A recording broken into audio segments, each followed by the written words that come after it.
Hello, everyone. Happy Monday. Welcome. My name is Ashley Bryan. I am the Youth and Schools Coordinator here at Bookmarks, and we are so happy that you have joined us today for our author event with Sadie Keller. A few housekeeping rules before we get started. If you have a question or a comment, please, you can put the question in the Ask a Question box located at the bottom of your screen, or you can write it in the sidebar. We will answer questions after we talk a little while with Sadie. Code of conduct, we are a safe space. We ask that everyone be kind and respectful. Any comments or questions that we find inappropriate, we will remove you from the event at our discretion. So let's keep it clean and keep it kind. And with that, we will get started.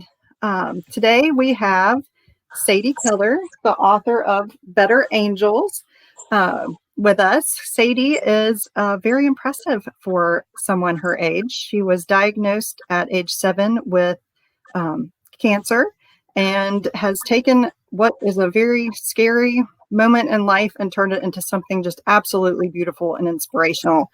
So I'm going to bring her onto the screen now.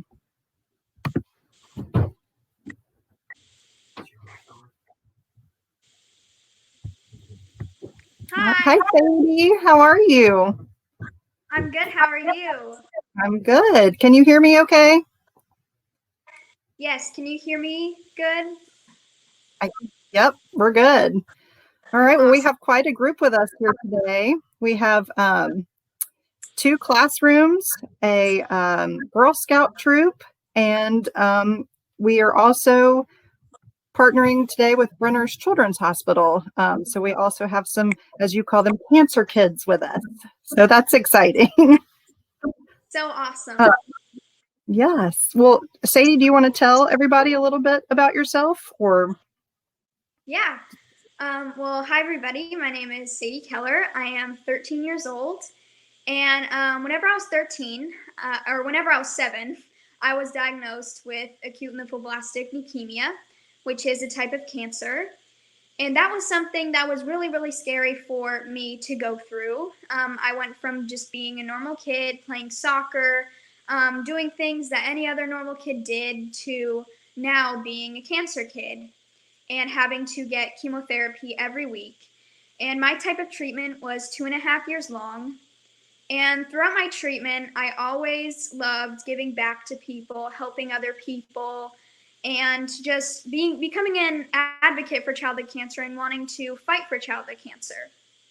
And just over the years, I've just became sorry, that is my dog.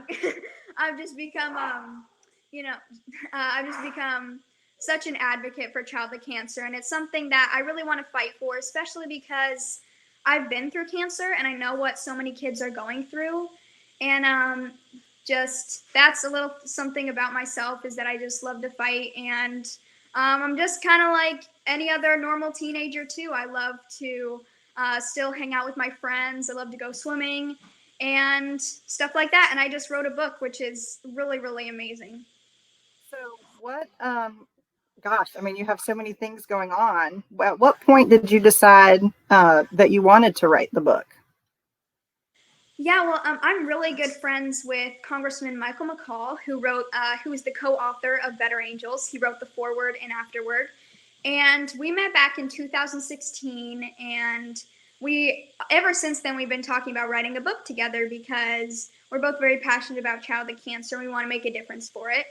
And finally, we were able to. And why I wanted to write Better Angels was I've been through a really scary time of going through cancer and went through some really hard things. And I just wanted people to know that no matter what you're going through, any hard time, that you can get through. And I know that they're really hard, but you can get through it, and that you just have to look for the angels because they're all around you and they're there to help you. And I always say that I turned a bad situation into a good situation by taking my cancer journey and turning it into now I have a foundation and a book about what I went through. And I think a lot of people can do that. And I think a lot of people can just make a difference and do whatever they want to. So that was why I wanted to write Better Angels and have people just know that they're not alone and that everything's going to be okay.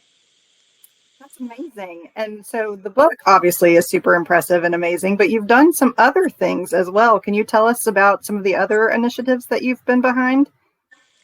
Yeah, so I lobby on Capitol Hill as well for different acts and bills to be passed for childhood cancer because it is very important. And only 4% of funding goes to childhood cancer. So out of billions of dollars that goes to cancer research, all cancer research, only 4% of that goes to childhood cancer research. And there is 12 different types of childhood cancers and over 100 different subtypes. And many of them don't have the right treatments to just get a right cure. And so that's why I want to lobby and fight for childhood cancer. That's another reason why I want to fight. And with my foundation, the Sadie Keller Foundation, I really wanted to start that. And our mission for the Sadie Keller Foundation is to put a smile on as many kids' faces as possible. Because especially whenever you're going through cancer, it's super duper hard to just be happy. And kids, they are most of the time. And so I just want to fight for all those kids and let people know that, like you can get through anything. This is such a timely topic and an event because September is Childhood Cancer Awareness Month, right? Yes, it is. Yeah, so perfect time to share your message. Yes. Well, Sadie, we would love to hear a little bit from your book. Is there a particular anything that you want to share with us about a moment that inspired you or helped you get through your treatments? Yeah, well, something that always helped me get through my treatments and would make me feel just so much better and happy was I love to give back to people. And I made treats for my nurses and doctors because they were the ones who were saving my life. And so I would love to read a little part from the book about that. So, yeah. This wasn't the best time for me. We had to go to clinic 2 times a week. Once a week, I got the whole deal. Chemo, wound care, and a cleaning of my PICC line. This lasted for months, which when you're 8 years old is basically forever, especially when you're just starting treatment and see clinic after clinic in your future. I didn't want to go to the first clinic. That morning I kind of freaked out even before I got in the car. But when we got there, I saw Flick, one of my cancer friends, giving out cupcakes to the doctors and nurses. His mom, Casey, is a really good baker. All the medical people looked excited to get the treats, and I thought, that's a really cool idea. While sitting in the clinic, I looked for ideas on Pinterest using an iPad. This was in early April, a couple weeks before Easter, so I searched Easter treats. Up popped a picture of a rabbit made out of a styrofoam cup with paper ears, googly eyes, and paper circles for cheeks. Mom and I bought plastic wrappers at a baking store, stuffed one of them into a cup, and then filled the cup with candy. We made a bunch of those. I cut out every single circle and ear myself, and it changed everything. I couldn't wait to go back to clinic so I could give Dr. Engel and all my nurses, including Brittany, the treats. The next week, I got little jars the size of medicine bottles and filled them with jelly beans. I wrote labels for each one. Chill pills. Take 2 pills daily when stressed. If no progress, find Sadie immediately. I made 20 of those, buying the bottles at Hobby Lobby. Every week after that, I made something different. After clinic, I would say, what are we going to make next? The nurses couldn't wait to see what I would come up with, so I got into baking. I made cupcakes and sugar cookies with no more cancer on them and a circle with cancer and a line through it. And I wrote other stuff like #1 best doctor ever. I put the cookies in little wooden boxes from Hobby Lobby and painted the boxes with a marker. I put a name on each one. Dr. Engel, Jennifer, our social worker, Caitlin, the child life specialist, Fatima, the blood woman, and nurses, Brittany, Maria, Jen, Kelly, Christina, and Lane, and a bunch more. And so just making those treats and getting into baking and doing all of that stuff would make me just feel so happy and honestly look forward to going to treatment every week. And so whenever I would give the treats to the nurses and doctors, seeing them smile is what made me smile and would just bring me so much happiness. And so that is something that helped me all throughout my treatment. That's amazing. It really is. I'm sure you hear this a lot from everybody, but it would be very easy for someone in your situation to focus on the negative of all of it. And I think it's just incredible that you look outside of yourself, not just, to make yourself feel better, but recognizing all the amazing people around you. That really is incredible and quite a gift. So I'm thrilled that you have shared this gift with everyone, because that's just, I know a lot of people that could benefit from chill pills. Yeah, and I think it's just really important to stay positive in those hard times. That's like another one of my messages to people if they're going through a hard time, is to stay positive, because that like it's so easy to just focus on the negatives, and that is something that you want to do in hard times. But really what made all the difference for me was looking at the positives and trying to stay as positive as possible. And that's what really helped me so much. So if you're going through any hard time, that is something that I recommend greatly, is to just try and stay positive as much as you can. Was there anything that you did or that you recommend to help people stay positive? Yeah, something that always helped me was making a list of things that I'm grateful for. That is something that always helped me, especially in those hard times, because you can really then look at all the things that you're grateful for and that you have.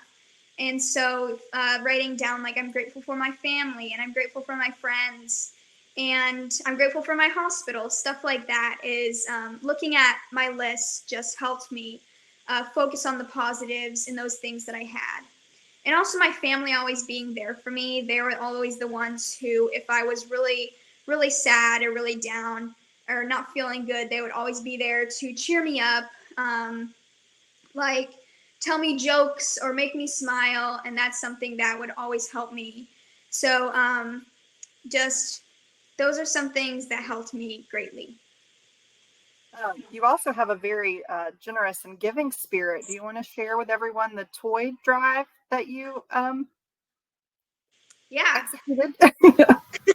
Yeah. So in 2015, which was the year I was diagnosed, it was around Christmas time, and I was thinking to myself, does Santa come to the hospital on Christmas?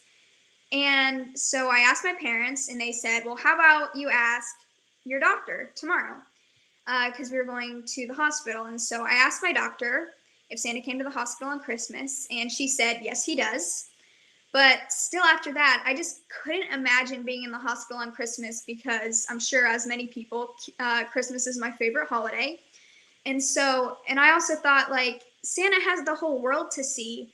And so, how does he get to every single kid, and how do they all get what they want?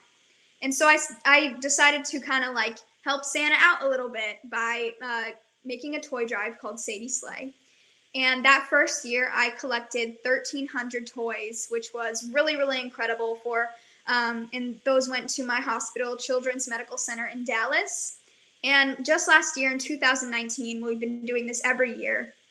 Ever since then, we've delivered to 11 different hospitals in 6 different states, and also delivered 50,000 toys, over 50,000 toys over the last few years of doing Sadie Sleigh, which is really, really awesome, and just helping Santa out every Christmas, so that every kid gets what they want, and just so they have a great Christmas in the hospital when they're not feeling good. And that's something that is really, really fun to do every year, and I always look forward to it. That is amazing, and I'm sure Santa appreciates the assistance. Yes. um, okay, let's see. Are we ready to take some questions from our people? I think so. Okay. What advice do you have for kids who want to write books? Ooh, my advice is probably just, dreaming big because, you can do anything. And I've learned that over the years. So just dream big. You can do this. You can write any sort of book. You can write a book about your own life. If you went through a hard time, you could write about, you could make up a story. Whenever I was in treatment, another thing that I would do is I would make up stories in my head and I would start writing them out like a book. And so just doing that, practicing writing is something that I really recommend. And really get into it. Read some books, get some inspiration from that. Always reading books is good, so I always recommend that. And just, again, just dreaming big. You can do anything that you put your mind to. And I think that if you want to write a book, go for it because you can do it. Well, it's a lot of hard work too. Did it take you a long time to write the book? Yeah, it did take a long time and about like a year or so. And it was really hard to write Better Angels because I had to relive in detail a lot of hard times that I went through. But really, what kept me motivated was knowing that this is going to help a lot of people and hopefully inspire some people if they are going through a hard time. And so you can also make a book to inspire people. And that's something that whenever I was, having trouble writing the book, that is something that would always inspire me to keep going. And just that's my advice. Excellent advice. Okay, our other questions. What is one way we can celebrate Childhood Cancer Awareness Month? How can we spread your message? Yeah. Well, some easy ways that you can do that is social media, especially during this time. Social media is a really big thing. You can share any childhood cancer post or story. And also, an easy way to do that is you can go to our Instagram and Facebook page, which is Sadie Keller Foundation. And on there, we post a lot of things for Childhood Cancer Awareness Month. And sharing that, whether on your story or on a post, that is just an easy way to get your followers and yourself to know more about childhood cancer and spread awareness about it. And also just posting something about childhood cancer as well, just by yourself, which is really awesome. And also you can donate to a childhood cancer organization of your choice. And that is another thing that you could do, help out if the foundation is giving to raising funds for childhood cancer. That's something that's really awesome to help the 4% and get more treatments. So those are the things that are easy to help. And also one thing is to wear gold or yellow, because that is the childhood cancer color. And just representing that, you could even get a shirt for childhood cancer that maybe says go gold for September. And people may ask about your shirt, oh, why are you wearing that shirt? And you can say oh, it's for childhood cancer because September is Childhood Cancer Awareness Month. That's another easy way that you can do that, just by representing on something you're wearing. So those are the things that I recommend and that I've done for many years now. One of our Girl Scouts has asked, is there a way that we can help with Sadies Sleigh too? Yes, you can. This is a great question. So we have an Amazon wish list that you can go to. And we will be putting that out really soon here because we're about to start Sadies Sleigh again. So you can help out this year if you would like. And on that Amazon wish list, we have a bunch of toys that you can choose from that will be delivered straight to our house and put right into Sadies Sleigh. And so that is an easy way you can help. So that will be on our Instagram and Facebook page, Sadie Keller Foundation, again, if you want to look for the link. And you could also just send in money to the foundation and then we can go shopping for you to get the toys.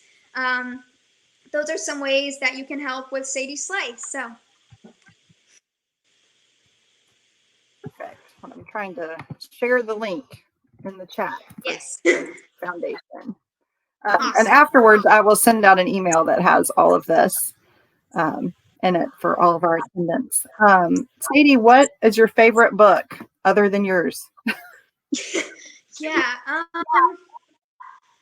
may have to think about that a little bit because there's so many books, and I've read many books throughout the years. One book that in elementary school that I loved incredibly was I haven't read it in a while, but it was one of my favorite books. Was let me try and get the name perfect. It was The Miraculous Journey of Edward Tulane or something. I think that was what it was called.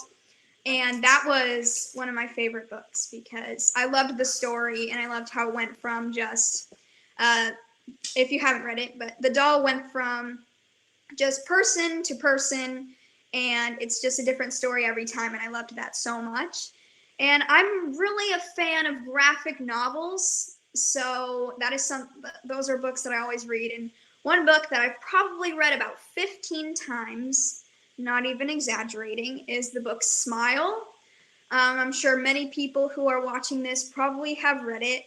It's probably one of my favorite books or graphic novels. That's a book that I love a lot as well. So those are my favorite books that I recommend reading. Those are excellent recommendations. Okay, our other question. Any tips to help someone who's feeling bad at the hospital or at home? Yeah, again, kind of going back to staying positive, which is really hard. And I have another way that helped me, get through those hard times. And especially in the hospital, if you are in the hospital, because I was for a month, something that helped me was just getting up and moving. So I was stuck in my hospital bed all day, not getting any physical activity or anything. And I was in a hospital, so I couldn't really do anything about it. But what I did was I started walking up and down the halls on the oncology floor. And so I would just walk back and forth basically all day. And I was honest, I was called by the nurses the girl who walks because I would just be walking all day. But just getting up and walking around, getting some fresh air maybe is something that can really help a lot. Stretch your legs a little bit, stretch your body, do a little workout. And also, whenever you work out, it releases endorphins, which is the hormone that makes you happy. And so I really recommend that. Or also if you're just stuck in the house, maybe take your dog for a short walk, or just walk around your neighborhood a little bit, or even just sitting outside and getting some fresh air, feeling the wind, just doing that is something, again, that helped me a lot. And still, whenever I'm feeling bad, I go for a little walk or I sit outside, and it's something that really helps me. So that's another way that if you're feeling really down in that moment, you can get up, walk around a little bit, stretch a little bit. That's something that I do as well. That really helps me all the time. So, Well, and with everybody at home and virtually learning, I think that's yeah, an important thing for us to remember. We need to get outside and move. right, exactly. We have had someone ask if there is another part of your book you'd like to share. Yes, there is. I have this little part in the book that I'd love to share. It's actually the first time that I, I rallied on the National Mall for childhood cancer, and the first time that I actually spoke in front of a bunch of people. So here is that. We lined up, led by a man with a shaved head and earrings and lots of tattoos. Everyone calls him Tattoo Tom. He was a single dad when his daughter Shayla died of cancer, and he started a foundation called Still Brave.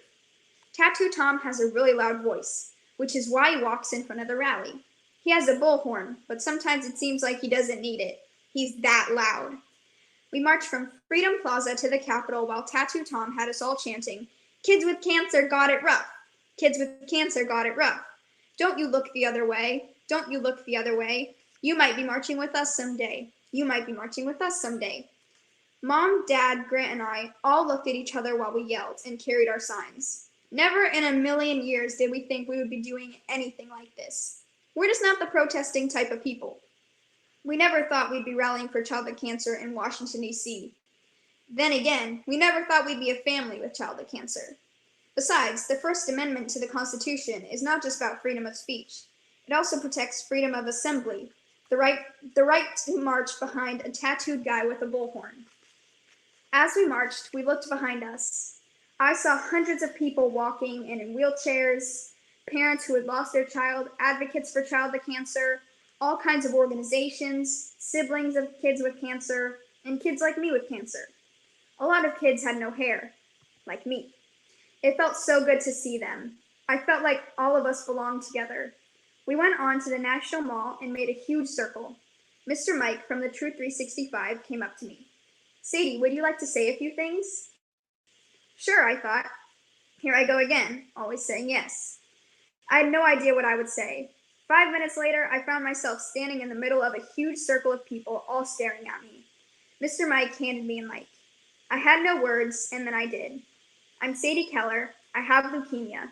We are here to be loud, to fight for childhood cancer and all the kids. I'm so happy to be here this year. Everyone screamed, woohoo! I smiled and gave the mic back to Mr. Mike. I walked back to my family like I was floating. Good job, Mom said. I still don't know how I did that. It may not rank up there with the greatest speeches ever made in Washington, but I was 8 years old and had never spoken to so many people. Now I knew I could. And ever since then, every time I speak, I sort of leave myself. I just start talking. The words just come. So that was the first time that I ever spoke in front of anybody, and that was also CureFest, which is an event every year in September held for childhood cancer fighters, advocates, anyone who wants to fight for childhood cancer. And so that was honestly kind of the beginning of me speaking. I've done speeches in front of now many other people, and it's like just kind of crazy to think about that was the first time. And honestly, like, I'm so happy to have the book too. I'm like just really grateful because honestly, like moments like that I'll never forget, and that is something that's really, really awesome. And now I can always remember that was the first time that I ever spoke. So it's just really exciting to like have that and have better angels. Kind of makes me want to throw up to think Yeah. about speaking in front of that many people. Yeah. Yeah, that's crazy. Yeah, it gets like I always get a little nervous before, and like I said in the book, like whenever I'm speaking, I just like it's like I'm not even speaking. It's like I'm watching myself speak. So it's like crazy every time. Yes, that's amazing. Well, Sadie's book has had lots of, I'm telling this to all of our participants, a lot of support and generous donations. And so because of that, we have been able to provide all of the patients at Brenner's with a copy of her book. Did you know that, Sadie, that we sent all of that to them? Yes. But that is so incredible. Everyone will be receiving their own copy of Better Angels, which is just fantastic. What other ways are you sharing your book, or do you do a lot of events like this? Yes, I've done over the months many interviews and many like book signings like this over virtually. It's really, really awesome. And just, sharing the book in a different way because me and Carson McCall, we're going to go on a book tour. But right before we were, everything hit, COVID hit, and so we weren't able to. But I'm still really grateful that I'm able to do stuff like this and still share the book, which is really, really awesome. Yes, absolutely. So another one of our questions is, what do you plan to do next? Ooh, who really knows? Who knows what kind of the future holds? But maybe in a few years I'll write another book. We'll just kind of have to wait and see. But just we'll have to wait and see what's coming next because we never know. We'll never know, but I'll let y'all know what happens next. Well, I have no doubt that you will think of something and that the sky's the limit for you. That's awesome. Okay, so we have one more question, and it's, of all the things, what do you want people to take from this book? Yeah, kind of my biggest thing that I want people to take away from Better Angels is just let people know that they're not alone. There's so many angels all around you, and they're always there to help you and be there for you. And I've learned that over the years a lot. And also just like dream big. Think about anything you ever want to do because you can do that. And you have a voice that you can share, and you can take your hard time and turn it into something amazing and maybe help other people if you would want to do that. And just like, I believe in you and you can do anything that you put your mind to. And I just want everyone to know that because it's something that is just important to know that just, you can do anything. And that's what I just want people to know. That is an excellent message. I'm putting the link to purchase Sadie's book if you're interested um, in the chat. But also, I did a random drawing of names from our participants, and we have Rachel and Zach. You will be receiving your own copy of Better Angels. So, yay, Rachel and Zach! I will send you an email. Congratulations. Yes. Is there anything else you want to share with us, Sadie, before we sign off? I don't think so, but this was super duper fun, and thank you everyone for watching. Yes, thank you for being with us, and thank you for being such a bright ray of positivity on it's gloomy here, gloomy Monday morning. And Same. you know what? Keep sharing, keep doing it. You are doing amazing things, and like I said, we're excited to see what you do next. So thank you so much for joining us, Sadie. Thank you. And everyone else, thank you. I hope to see you again soon. Bye. Bye.